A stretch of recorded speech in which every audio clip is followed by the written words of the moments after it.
అమెరికాలో జరిగిన ఓ విమాన ప్రమాదంలో కర్నూలు జిల్లాకు చెందిన యువకుడు సాయి కార్తీక్ వర్మ ప్రాణాలు కోల్పోయాడు. కార్తీక్ వర్మ స్వగ్రామం పశ్చిమ గోదావరి జిల్లా భీమవరం అయినప్పటికీ ఆయన తల్లిదండ్రులు కర్నూలు జిల్లా తుమ్మిగనూరుకు వచ్చి స్థిరపడ్డారు.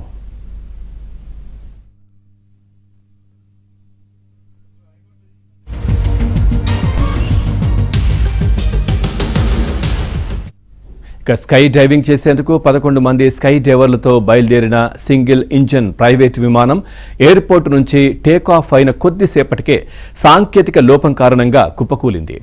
విమానం నేలను తాకగానే మంటలు చెలరేగడంతో పైలట్ సహా 12 మంది సజీవ దహనమయ్యారు. వీకెండ్ కావడంతో సరదాగా స్కై డైవింగ్ చేసేందుకు వెళ్లిన సాయి కార్తీక్ వర్మ కూడా చనిపోయినట్లు అమెరికా అధికారులు తల్లిదండ్రులకు సమాచారం అందించారు.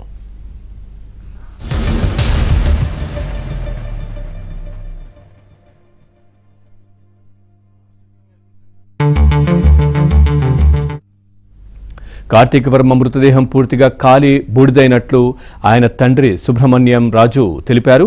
కడసారి చూసేందుకు కూడా నోచుకోలేకపోయామని తల్లిదండ్రులు కన్నీరు మున్నీరవుతున్నారు.